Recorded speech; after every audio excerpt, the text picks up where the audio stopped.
republic for which it stands, one nation under God, indivisible, with liberty and justice for all. First item up is to hold a public hearing and adopt the 2023 to 2027 Olmsted County Capital Improvement Plan and authorize the issuance of capital improvement bonds.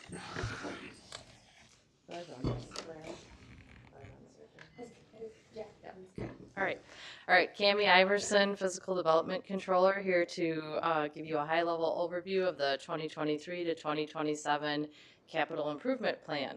And then we'll hold a public hearing, and then I'll ask that you adopt the plan and then authorize the future issuance of bonds. That work? Oh, gotta push the right button. Yeah.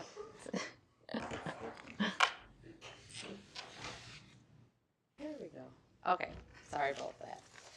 And I do have experts all over in the audience to help if you guys have any specific questions on projects, but I'm just going to go over the high-level overview. So, over the total 5 years, there's approximately $418 million in planned projects.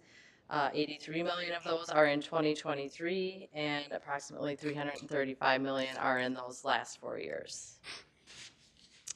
And then this is just a list of the 2023, just a list of significant projects, so it's not all of them.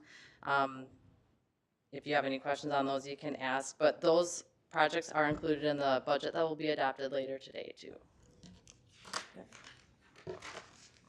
And then this is just a list of some of the significant projects in the later 4 years of the CIP. These are projects we're planning. Costs and projects will fluctuate as we go through the years. These projects are not set in stone.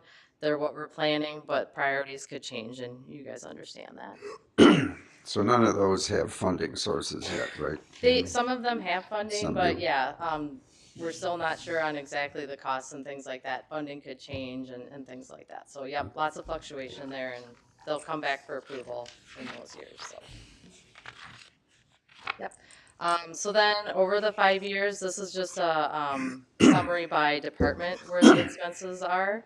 As you can see, our greatest needs is transportation. Over the next 5 years, that's about $226 million. Facilities in Grand Park make up about $107 million, and solid waste is about $49 million. And then all other department needs are about $35 million. And then the funding sources, like Commissioner Brown asked about. So this is the total 5 years. This is what we're thinking, how we'll fund these projects. But that determines on when we do the projects and which ones we do too, is when we get the funding. Debt is one of our major funding sources. It allows us to pay for projects over time and not just have outlay that first year. 24 million of that debt is proposed to help fund the 2023 projects. If you go to the next slide. So this is just a list of the 2023 projects that have some debt funding. This might not be the total cost of those 2023 projects, but it's what we would anticipate issuing debt for. So you can see that's about $24 million. And then other significant funding sources, as the pie chart shows, Lost and Wheelage, you are all familiar with that. It's about $94 million over the next 5 years. That's 41% of Public Works project costs, so it is a very significant funding source, but it also has the most restrictions on it. We can only use it for the transportation projects. Mm-hmm. State and federal funding totals about $78 million, and other sources around $44 million. That includes operations, reserves, tax levy, other municipalities. $92.8 million of our 5-year CIP is unfunded. So those are projects that we're planning, we just don't have complete funding for. So that's something to keep note of. Next. So you're pretty confident about the 78 million from state and federal sources? Yep, that I think most of that is like state aid, so things that we pretty much get every year. Sometimes it fluctuates a little lower, like this next coming year. We know it's going to be a little lower, but not as low as we thought. Right. So yeah, the project stuff we're fairly confident about. Okay, any questions? Okay, all right, I'm gonna open the public hearing. Would anybody like to speak about this? For or against? Questions? Would anybody like to speak about this? Third time, anybody like to speak about this? Move to close the public hearing. Second. All in favor, say aye. Aye. Questions, motions? Move to accept the Plan? plan, Adopt the plan, yep. adopt the plan. Okay, can I get a second? Okay, all in favor, say aye. Aye. Please. And then we need one more, authorize the issuance of up to $24 million in CIP bonds. Okay, could I get a motion for that? So moved. Second. All right, we have a motion and a second for the bonds. All in favor, say aye. Aye. Aye. Carries. Thank you. All right. Next public hearing is to approve the Olmsted County zoning text amendment regarding general development plans. Hello. Good morning. So I'm Christy Gross, a planner with the Planning Department, and I'm here to talk about O 2022-003 text amendment initiated by the Olmsted County Planning Advisory Commission.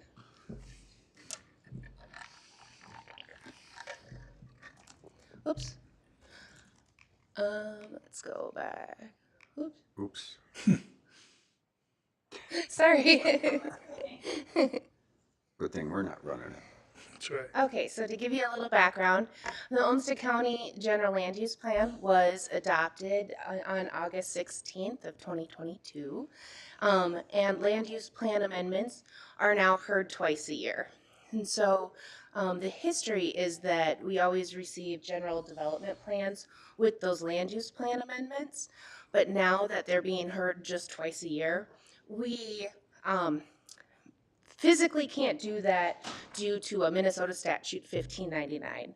So general development plans are subject to 1599, which states that land use decisions have to be made within 60 days, and then you can extend that another 60 days. Our land use plan amendment applications can come anytime, with the cutoff being December or July. And so we actually got the first land use plan amendments for January, February started being applied for in October. And so we don't want to have 1599 issues with those general development plans. So we're now proposing to eliminate the need for a general development plan at the time of the land use plan amendment. Instead, we're asking for a concept plan to be submitted with the land use plan so that we have an idea of what the applicant is proposing to use the property for, but it's not the hard concrete general development plan. So the proposed changes is really just changing item A, and that's eliminating the need for it at the land use plan amendment stage, and just saying that it's required when there's a zone change that's changing it to a residential zoning district and requiring plating. So if it's a multi-lot subdivision that's going to require a plat, that's when a general development plan will be required. Some of these other changes are just cleanups in the ordinance, so they're pretty insignificant. Our recommended findings is that the changes in line with the goals and policies of the land use plan that were just amended, and it is in the public interest to provide a timely answer for applications. So we recommend approval of the zoning text amendment to Chapter 1400, Article 4, Section 4, Subdivision G, Subdivision 2, and Subdivision 3 regarding a general development plan. Okay, any questions? Okay. All right, I'm gonna open a public hearing. Would anybody like to speak about this text amendment? Would anybody like to speak about this text amendment? Third and final time, would anybody like to speak about this text amendment? Move close public hearing. Second. All in favor, say aye. Aye. Questions, motions? Move approval. Second. All in favor of this text amendment, say aye. Aye. Aye. Opposed? Carries. Thank you, Christie. All right. Consent agenda. 26 of them. Approve the December County Board minutes, accept the Children's Mental Health, Child Welfare, Juvenile Justice Screening Grant for 2023. Approve the in-county expense allowance. Approve salaries of Olmsted County's elected officials. Approve non-contract compensation plan. Approve the county commissioner's salary and in-county expense allowance. Approve the 2023 chairperson's contingency account.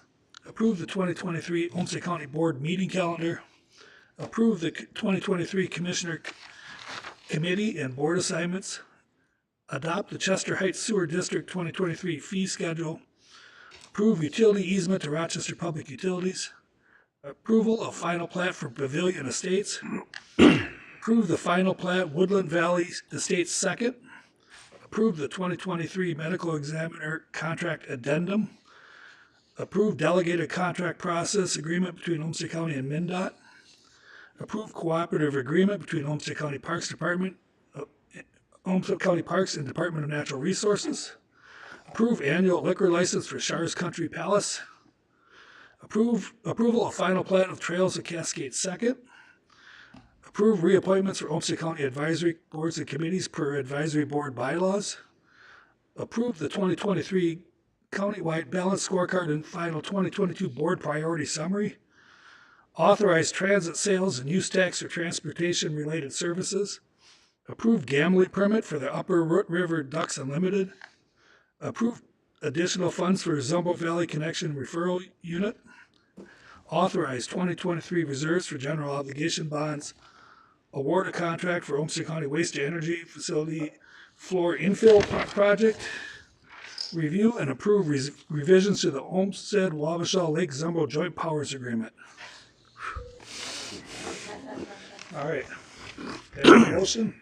Motion to approve the consent agenda. All right, second? Second. All right, yes. I think there's one clarification. On page 138, there's a misprint on the dollar numbers. From 605 to 638, 636, I think that's supposed to be 936. 130, page 138. Take a look at that. Otherwise, you got it stated everywhere else for 900,000, but yeah, no, page 138. I see that. So it should be what, Matt? I believe the 636,192 should be 936,192 instead of 636. Excuse me if I could jump in real quick. We did just notice that, and the actual number, and it is in multiple places in the document, but the actual number is $915,192. It's correct on the page before at 137. But not It on is. page 138. No, it isn't. And it's correct on the documents there and after as well, so. Okay, so will we accept that? All right, no, I appreciate a good catch. I read this stuff. Matt's final. I read it to the last day. Anybody doubts whether Matt reads every page? He reads every page. All right, so we have. I'm impressed. Yeah, I'm impressed too. I'll take the 300,000. That's just 300,000. Oh, okay. Yeah, All right, that's so the problem. Will we accept that motion with the adjustment? Stephanie, Greg, with the dollar adjustment, you're fine. Okay. All right. All in favor, say aye. Aye. Opposed? Carries. All right. Regular agenda discussion decision items. First up, approve 2023 Olmsted County State Legislative Priorities. Hello. Good morning, Mr. Chair and members of the board. For the record, my name is Jennifer Berquam, the Legislative Policy Analyst with Olmsted County. And before I get started, I'd like to introduce you to a new member of the Olmsted County team. His name is Zach Fees, who's right over here. And he's he just started yesterday as a public policy fellow. It's a 6-month position, and our goals are to help provide him with a learning experience and also provide me a little assistance during the legislative session. So please join me in welcoming him, and hopefully you'll have an opportunity to say hello. There are 2 items on the agenda that I will be speaking to today, and hopefully 2 action items as well, and 2 resolutions. So why don't we just go ahead and get started with a preview. Oh, I guess I have the clicker going. Okay. We have a new Olmsted County Legislative Delegation this year. We have had 6 members the last few years, and now we have increased to 8. Mainly because our population here in Olmsted County increased greater than the state average. So starting in District 20B, we have Stephen Jacob. He's in his first term, and you can see it's the bottom picture, and his district is in the green. So it kind of wraps around Orinoco. And he was a former county commissioner from Winona County. And then, Representative Dwayne Quam, he's in 24A. He was elected to his 7th term in the Minnesota House, and he is going to be the Property Tax Division Minority Lead this session. And then up on the top on the left side is House members in the city of Rochester. So we have 24B, Tina Liebling. She's in her 10th term, so going into 20 years as a state representative. She's going to be chairing the Health, Finance, and Policy Committee again this year. And then we have in 25A, Kim Hicks. She's going to be serving in her first term. And we also have Andrew Smith in 25B, and he's also a newly elected representative going into his first term. So we look forward to working with all the new members in the House. And then on the Senate side, that's the picture on the top right. We have Steve Drazkowski. His district is in the green, and he's in his first term in the Senate, or he will be, but he's served in the House for about 16 years. And then we have Senator Carla Nelson in District 24. She's going to be gaining her 19th year. Things get a little bit confusing in my mind when I talk about terms for senators, because a term means when you're elected, but the senator terms are kind of, sometimes they're 2 years and sometimes they're 4 years. So I just decided to use years for the senators. And then in 25, Liz Bolden, who was a new representative last term, she ran for Senate and won, and so she will be in her first term in the Senate, and she was elected the Assistant Majority Leader, one of a few, and she's also going to be the Housing and Homelessness Prevention Vice Chair. Any questions on that? So we will be working hard to get to know our new legislators and working closely with those who have been around for a few years. Okay, so session convenes on January 3rd, so coming up quickly. As you know, Governor Walz was reelected. There are DFL majorities in the House and the Senate, so no more divided government for Minnesota. And there's mostly new leadership. You'll see Melissa Hortman on the top left. She's the Speaker of the House again, and this will be her, let me think. She's been the Speaker since 2019, and she was elected to her 10th term, so she's been in the House for 20 years, and she's from Brooklyn Park. And then we have in the middle on the top is Majority Leader Jamie Long. He's from Minneapolis and entering his 3rd term. And the Minority Leader, Lisa Dameth, is also newly elected as a leader. She's from Stearns County and entering her 3rd term. And then on the bottom, we have the Senate leaders. The first photo is Senator Bobby Joe Champion from Minneapolis, and he was elected President of the Senate, and he's entering his 12th year in the Senate. And then in the middle, we have Senator Carrie Dietzick, and she is the new Majority Leader, and she's also from Minneapolis and entering her 12th year. And then for the Minority Leader is Mark Johnson. He's from the very northwest corner of the state, and he's entering his 8th year. There's a lot of new members everywhere, so 35% of House members did not serve in the House last year. That's worded a little funny because there are a few members who were elected previously and then were defeated and then came back in this election. So 35% are different from last year though. And then 36% of the Senate is in their first term this year. So lots of work to do as far as education and getting to know members. We're coming into the first year of the biennium, so we have to pass a 2-year budget for fiscal year 24 and 25. We're coming into a very large surplus, It's anticipated, based on the November forecast, it's at $17.6 billion, which is the most it's ever been. Even when you include inflation in there, it's the most it's ever been.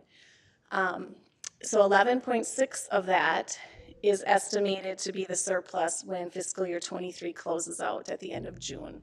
So they kind of anticipate that's like one-time money in the bank, basically. And then the 6 billion projected surplus, that's for the upcoming 2-year fiscal year.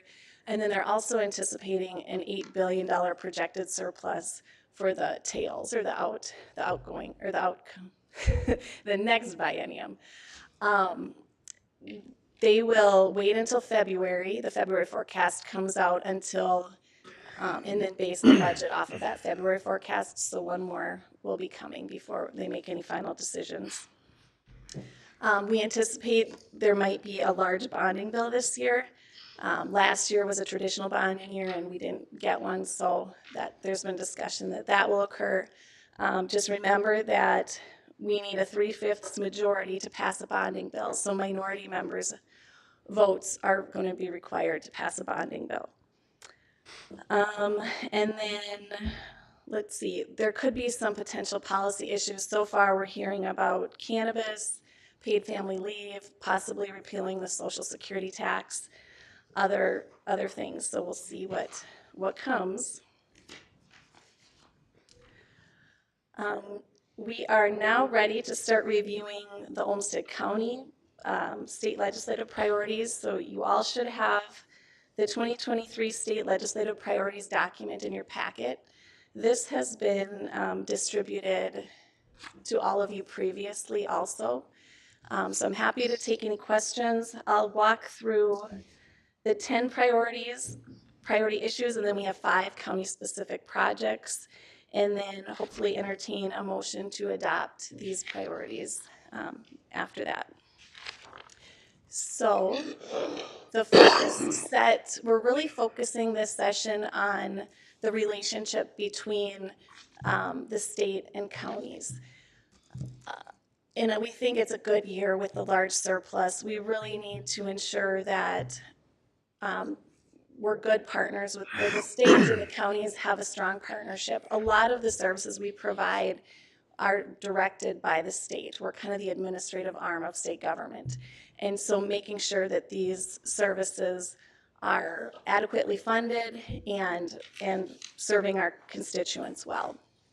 So the first one we have relates to protecting the resource recovery facilities and waste to energy, increased funding for community supervision and a new formula to help maintain that funding level, increased investments in local public health, investments in mental health, the Family First Prevention Services Act, investments there to help that compliance with the federal law get going a little bit better for counties.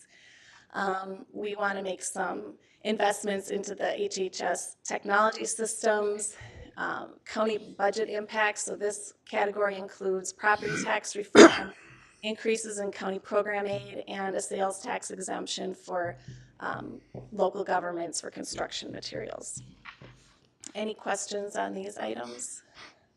Just a point of context for the public is the 3 things at the bottom on the previous chart are actually in the legislative platform at the state last year, and because they didn't get anything done, nothing happened. So we hope, right, Jennifer, that it still stays on the docket and they actually do something.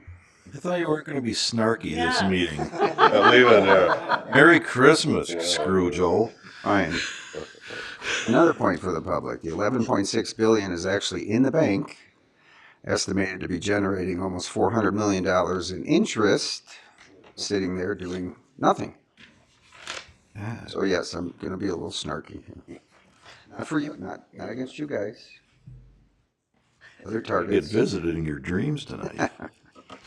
Thank you. Okay, and then we wanted to focus on a few issues also that are statewide issues and impact really everybody in the state, not just counties. So that's housing, increasing the housing supply, preserving existing affordable housing, and providing short-term assistance. And then transportation, focusing there on bonding and increased revenues, new increased revenues, and the workforce shortages. Everybody's seeing that, particularly here at the county. We see that in residential and long-term care, public health, and childcare. And finally, we have 5 county-specific priorities that we will be advocating for with our legislative delegation and the whole legislature. And that includes the materials recovery facility, the interchange at CASA 44 and Trunk Highway 14, the Graham Exhibition Center, Energy Park land transfer, and the Oxbow Park campground. All right, so our timeline, adoption today, consideration, hopefully adoption today. Session begins on January 3rd, and then we will be meeting with, doing our annual meeting with the legislative delegation on January 20th. So I think this is a good stopping point for any questions or comments, and then we can maybe take up the resolution.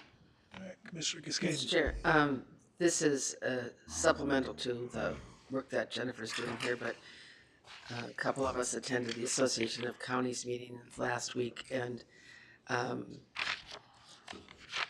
then I've also been able to attend 2 briefings, one by the Department of Human Services and the Commissioner, and one by the Department of Health. And there are very large lists of projects that are being proposed by both of those departments. The governor is expected to appoint 6 new commissioners this week, including the Commissioner of Health, Commissioner of Education. I remember all 6. So that is intended. But when I listened to the long list of initiatives from the Department of Human Services, it is going to be very challenging. I don't know what the budget will approve, but they do have a number of things in there that relate to why we have this work. A lot of things about decompression of hospitals, of creating alternatives to get people out of residential treatment in hospitals, but also into residential services. And then a lot of things related to how the state would increase the rates to be able to make it possible for our community providers to hire staff and keep staff. So when I looked at that Human Services long list, it's going to be a very, very high number that they're requesting. And then the other thing that I think we as counties have been really focused on, that I was pleased to hear that the health department is actively looking for the funding to be able to do the transformational work. However, back to the Department of Human Services, some of the things that we have really argued for a long time need improvement, like the Minnesota Eligibility Technology System and the MSAS, whatever. Some of the technology systems that go back to the 80s, they're talking about improvements, but not redesign. And so I think we're going to have a very active legislative session. We're going to have to pay close attention, because with some of the proposals they're making and that they are not making, has a huge impact on counties. So I think our agenda that Olmsted County is about to approve follows the agendas of our association and has some of our own initiatives. But listening to what the departments are proposing, gave me pause. Let's just leave it there. Just somewhat of an aside, but perhaps informative for the incoming board as well. Mr. Wright. First of all, thank you for your work for the legislative group here. And, the thing is that there are billions of dollars that are in reserve, more than ever before. But at the same time, there are billions of more requests than the money that's in the bank. So the work that Olmsted County has done with our legislators to maintain a good relationship with them, as well as to continually keep them informed, hopefully will pay off for us, because our needs are great. We really need these issues resolved, and we are going to be in competition with every other county that has their requests in as well. So thank you very much for your service, Jennifer. Okay, any more questions? So now you're looking for a motion? Okay, so we're looking for a motion to approve the legislative priorities. Motion to, okay, second. All right, we have a motion and a second. All in favor, say aye. Aye. Oppose? Carries. Thank you, Jennifer. Okay, one more item for you. Whoops, I just skimmed by it. Okay, the next item on your agenda pertains to an AMC community supervision resolution. And this issue is consistent with one of the priorities Olmsted County has had for a few years now. AMC has had this priority for a number of years as well. And they're looking for all 87 counties to adopt this resolution. Just a few points. Minnesota is last in the nation when it comes to general fund spending on corrections.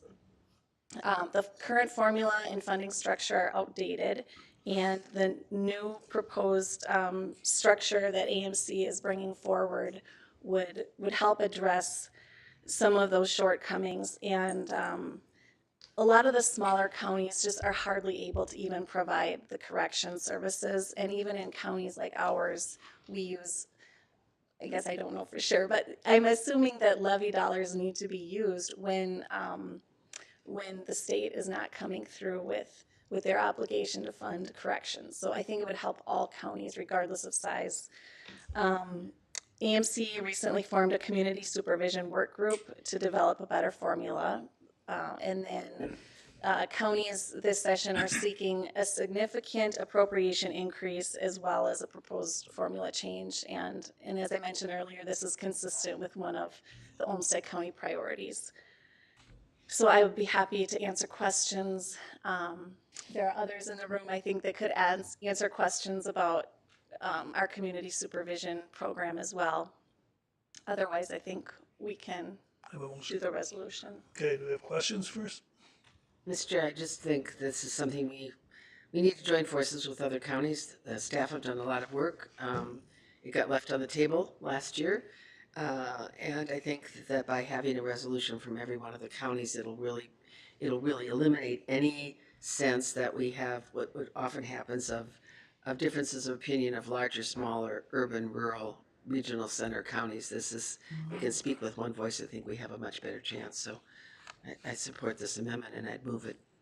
Okay, we have a motion. Can I get a second? Second. Okay, all in favor, say aye. Aye. Yes, carries. Thank you. All right, thank you, everybody, and thank you, members of the Appreciate your board. work. All right, next up, approve and adopt the Olmsted County Solid Waste Management Plan. Tony. Good morning, Commissioners. I'm Tony Hill, Director of Environmental Resources, and I have Sharon Shriver here. She is the Manager of Regional Programs.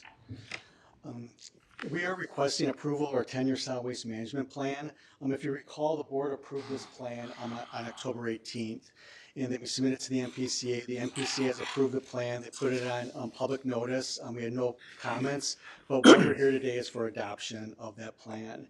And before we get started, I just want to thank Commissioners Podolsky, Beer, Brown, and Flynn for all the support in solid waste over the years, so thank you very much. Next slide, Sharon. Solid waste management planning is required by state statute. It's part of the 1980 Minnesota Solid Waste Management Act. And of course, counties are required to do planning. We have to establish identify our goals, our objectives, and our strategies for over the next 10 years. Next slide, Sharon. We've been at this for a while. You can see the plans throughout the years starting in 1984. Some of you are very familiar with these plans. The common thread of these plans is Sharon. She's been here for all these plans, working on them. And she stopped by my office today and she said she signed up for 3 more. And so we have that commitment from Sharon. I'm just kidding. So what are we doing? We're building on our past success. We're building on what you've done and what you've created. The past 10 years, some significant projects have been the OWF expansion, development of the Unit 3 project, the landfill reclamation project, where we've been mining the landfill, bringing municipal solid waste back and processing it at the waste energy facility, And then also our our metal recovery, taking ferrous metal out of the ash disposal area and selling it as recyclable post-burn. So those are some of the activities over the last 10 years that we've done. Where we want to go? And so our vision is using waste as a resource for a safe and healthy, sustainable community. And that's what we want to propose over the next 10 years. How do we get there? How we get there is a mix of environmental strategies, social strategies, and economic strategies that we've developed. And so some of those strategies are environmental strategies. We want to maximize recoverable resources. So again, the materials recovery facility, you've heard several people, Cami and Jennifer, speak about the MRF. And so what we want to be able to do is sort and process single stream recyclables, but also provide a second chance recycling for items that might be thrown in the garbage cart. And so that's why the MRF is important for us. We also want to minimize C&D landfill disposal. How do we capture that clean concrete, that metal, and that wood before it's being put in the landfill? We also want to develop our ash utilization projects. We have that demonstration project out at the landfill. I got it done before I said I would, before you were leaving, so we got it. And so we want to continue that, those ash utilization projects. We also want to expand renewable energy use and sales. Energy Park is a big part of that. How do we obtain more customers for renewable energy, and then also explore solar out at the landfill as a possibility. Another thing we want to do is explore leachate management options. Right now, we're hauling it to the water reclamation plant, the Rochester Water Reclamation Plant, for treatment. Maybe there's other options available instead of hauling it that distance. Also, sustainable purchasing. As a county, how do we buy more recycled products, more bio-based products in the county? Some additional environmental strategies. We want to explore advanced metal recovery. And so what that means is actually going in and mining the ash disposal area. They're doing that up in Pope Douglas County successfully, where they're capturing both ferrous and non-ferrous metals, as well as precious metals. And also Gem Ash, a company in Rosemount, is doing it for the Herc facility, the Hennepin County facility. So is there an opportunity for us to do that over the next 10 years? And then Jennifer mentioned advocate for fair regulatory rules. And we have to be out there and we have to be proactive in defending resource recovery. We also want to optimize our advanced technologies. We want to use artificial intelligence, machine learning to optimize our operations. And then also diversify and expand organics management. We know that we have an urban tree debris issue. Can we use biochar?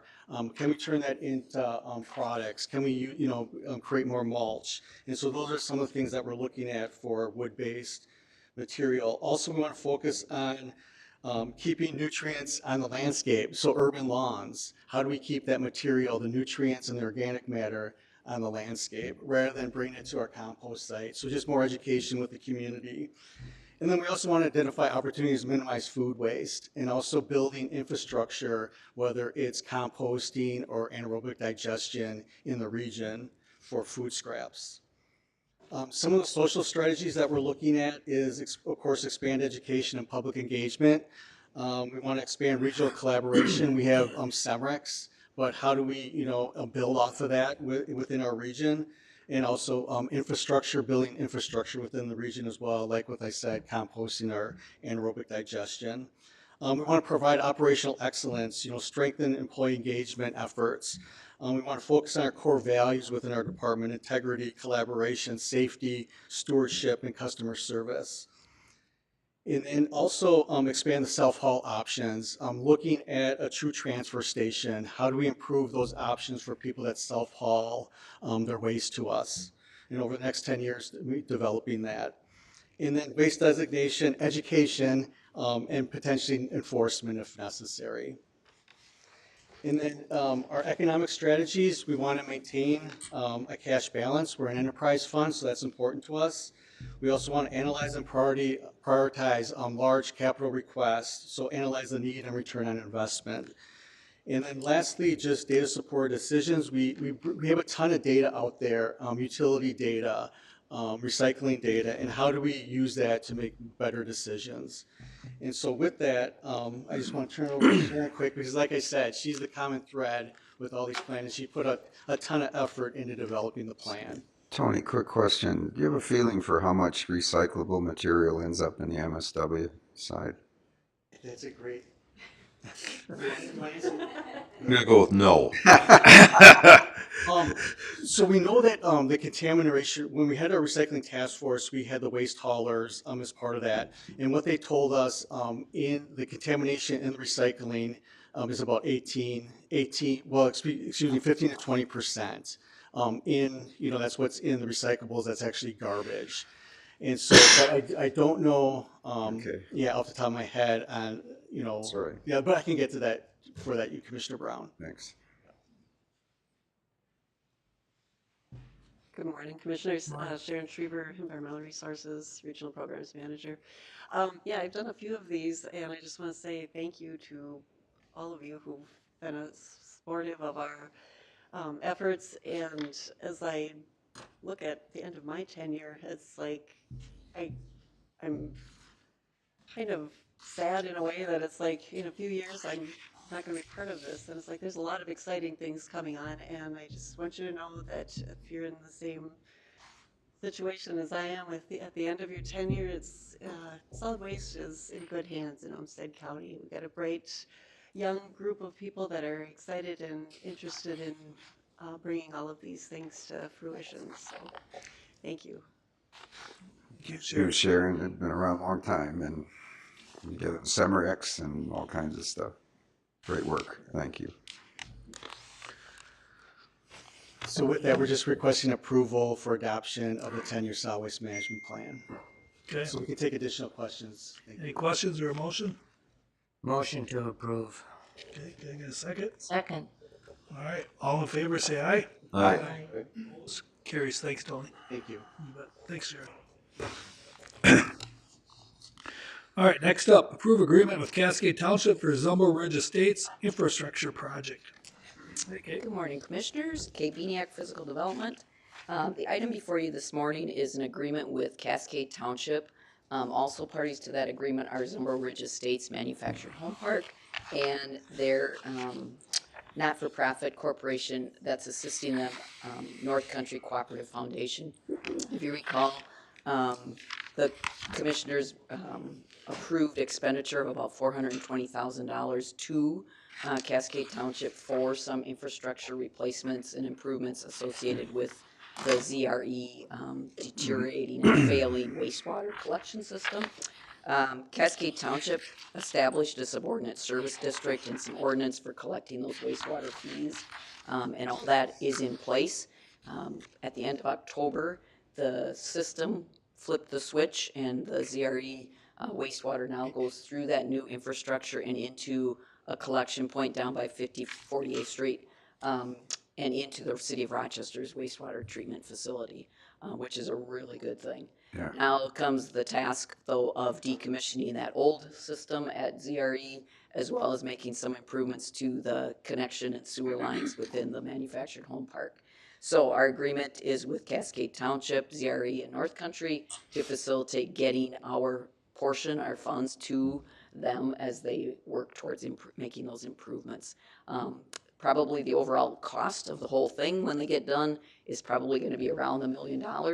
And that's what one of the things that North Country will help facilitate with the manufactured home park too, is opportunities for funding some of the remainder of those things. But we did divide it into kind of phases so that it's manageable from a financial perspective. So our request is to approve that agreement this morning. Okay. Any We're glad questions? everybody's happy with the agreement. I'm not sure happy's a great word, but everyone understands the goal. It's a great deal. Move approval.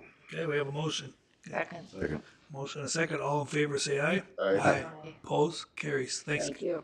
It's a really good project to get done. Yes. Yeah, From that absolutely. perspective. Well done for the staff. Positive. Houses. Yep. Next up, acknowledge the 2023 Olmsted County Housing Redevelopment Authority Property Tax Levy. Hello. Well, Spitanita would All right. Bring us all the. Wow. Good morning, Commissioners. Morning. I actually have two agenda items, 5E and F. And so the first resolution is on page 183. I don't know if people are following that, but last September, the Olmsted County HRA approved a proposed 2023 property tax in the amount of $4,567,153, and that's the maximum levy pursuant to Section 469 of the HRA Act. And this levy is collected in all of Olmsted County, except within the city limits of the city of Stewartville, who has their own HRA. So today, I'm just asking that you acknowledge the Olmsted County HRA's 2023 final property tax levy in that same amount of $4,567,153. Okay, do I need a roll call vote on this portion Yes. too? Okay, I so think first we'll so. take a motion and a So second. moved. Okay, can I get a second? Second. Okay, now we're gonna do a roll call. Lisa, are you gonna do that? Yes, Commissioner Podolsky, Aye. Commissioner Beer, Aye. Commissioner Brown, Aye. Commissioner Tyne, Aye. Commissioner Wright, Aye. Commissioner Cascaden, Aye. and Commissioner Flynn. Aye. Aye. Passes. Thank you. Thank you. And then the next resolution requests you to adopt the Olmsted County's payable 2023 property tax levies and their payable 2023 budgets. And there's a lot of numbers on that resolution. But once you have adopted it, I will certify the levy to the county auditor by December 28th. And for Olmsted County, the county auditor is our property tax Director of Property Records and Licensing, Mary Blair Heft. And then I'll also certify the county's truth and taxation compliance to the Department of Revenue. So the second paragraph includes the 2023 of the resolution, includes the 2023 levy excluding the libraries, which is equal to $118,093,405. And that $118 million levy includes appropriations for infrastructure, health and human services, and debt service. Would you like me to read those those numbers aloud?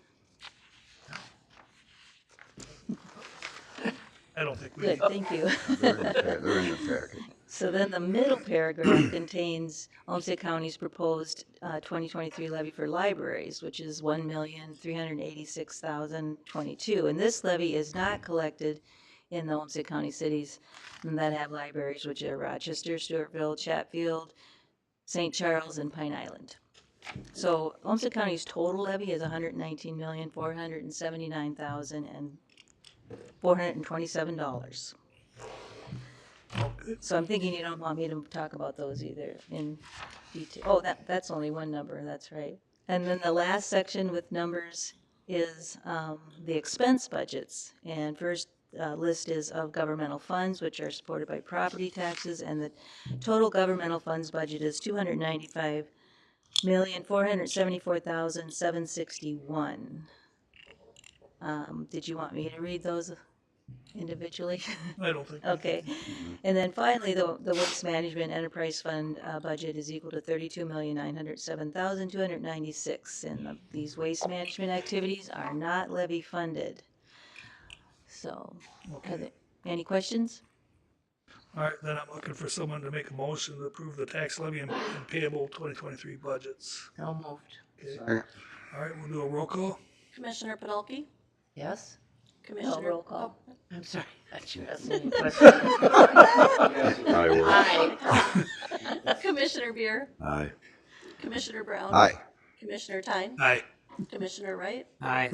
Commissioner Cascaden, Aye. and Commissioner Flynn. Aye. Passes.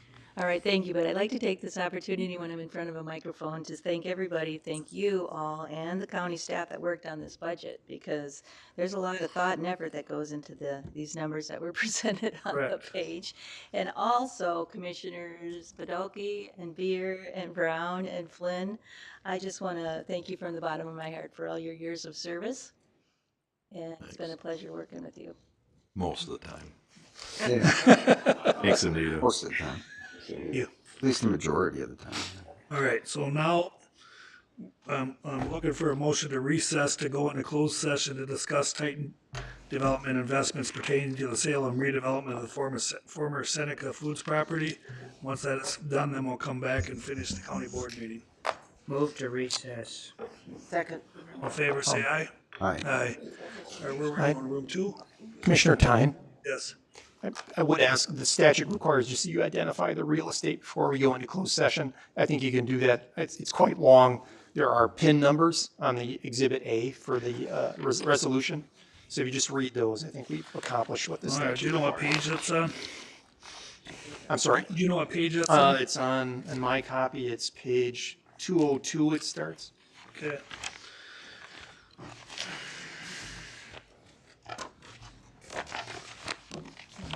My packet ends on 193. So does mine. My packet ends on 190, page Oh, 193. Okay. It's Exhibit A on the resolution for the agenda item. Property tax ID starts with 64. See that? There it is. Also on the screen. Yeah. there Okay, you go. right here. All right.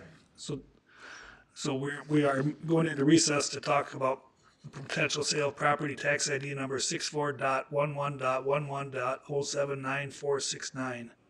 Is there another parcel? There are 3 parcels, Okay. 3 sets of parcels. Okay, plus, someone scroll. Keep scrolling. Keep scrolling. Number 64.11.11.025930. Keep going. Scroll again. There's one more set. There you go. And number 64.244.021.980, 640.244.021.982. That's everyone, right? Yep. Okay, now, I can't even remember, did I already have a vote? I know I had a motion in a second. Okay, I don't think I need to do it again, so that's what we're going into recess about. All right. Thank you. It's my favorite class in school is recess. Going outside. Chair, we'll be- We meet again. It's been a pleasure. So, again, thank you, everybody. Thank you, the citizens. Okay. Perfect, thank you. Commissioner Cascaden. Well, I wish everybody well. It's been an interesting 10 years of learning from the people who've served long before I got a member of the board, and it's a little daunting to think that we won't have your expertise around the board. Each of you offers a different perspective on issues and a different way of managing our relationships and our discussions. And you know, some of you I really learned from every single time. So I'm going to miss having the opportunity to tap your knowledge on finance and logical thinking and even emotional passion about issues. So wish you the best, and I'm sure that we've already been promised that our paths will cross again, and we'll look forward to seeing you here and in other venues. Right. Commissioner Wright. Yeah.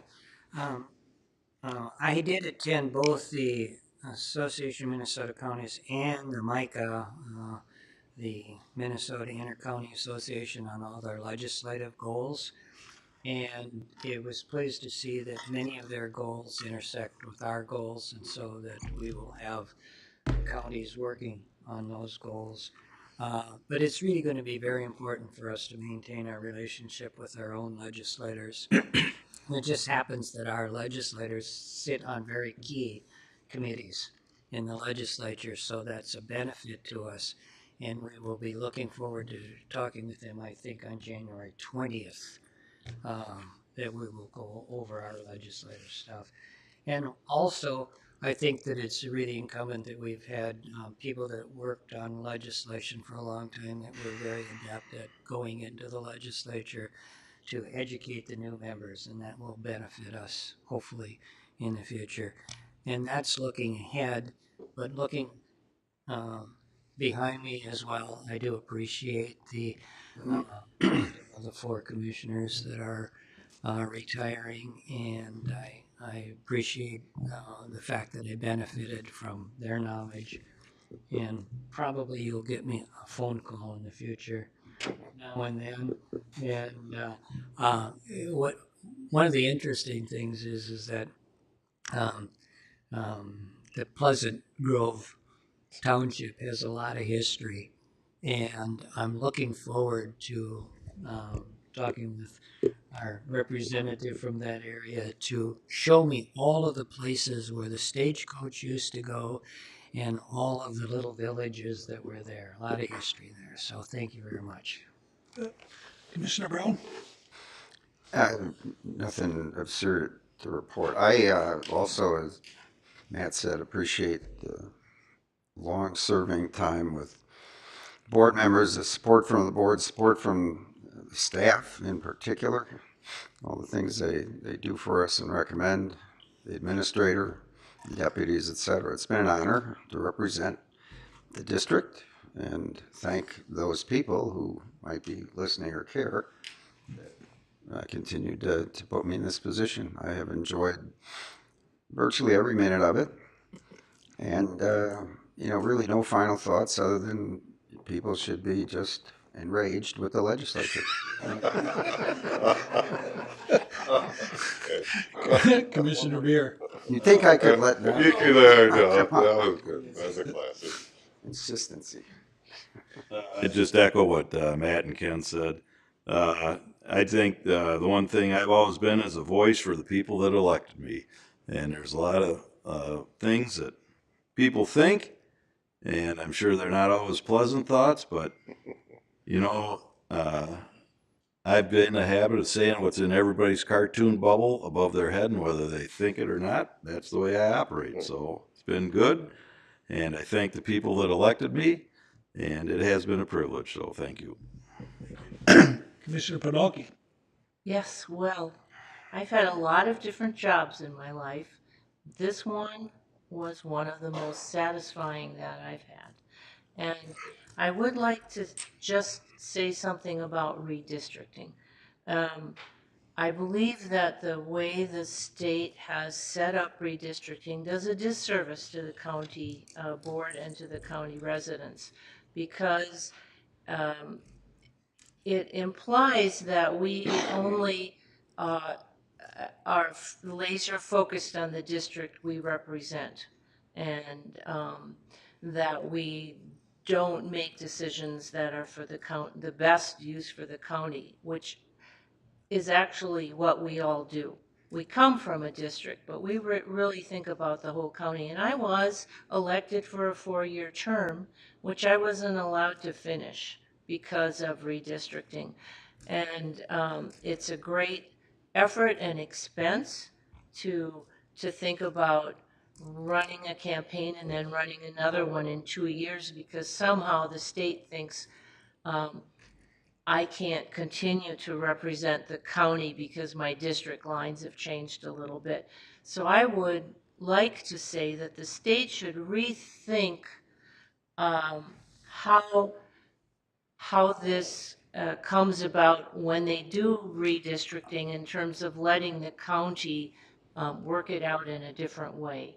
I believe it's very hard on the residents and the county board and the county staff, the way it's set up. We are nonpartisan, and that's different from everything else.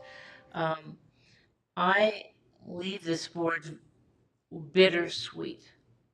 I really enjoy it, and let's go do this. So I'm very proud of the state of the county that we are giving to the newly elected people. I think we are giving them something sound, well thought of, fiscally stable, wonderful staff. So this is the end of it for me. 38 years, really, because when you're married to a county commissioner, you're kind of in the pool with them. So I hope the county residents understand what a great county they live in, and how well they're represented, and how well the staff works for their welfare. Thank you. Okay, I will, and I'll throw in that I'd like to thank our 4 retired commissioners for their service. It's been mostly a pleasure to work with you guys.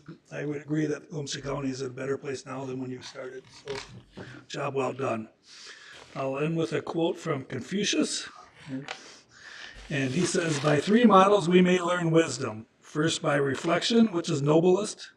Second by imitation, which is easiest. And third by experience, which is the bitterest. With that, we'll take a motion to adjourn. So moved. Second. All in favor, say aye. Aye. Okay, we're adjourned. Got a meeting at 11. Okay, we think 11. Mr. Chair, there's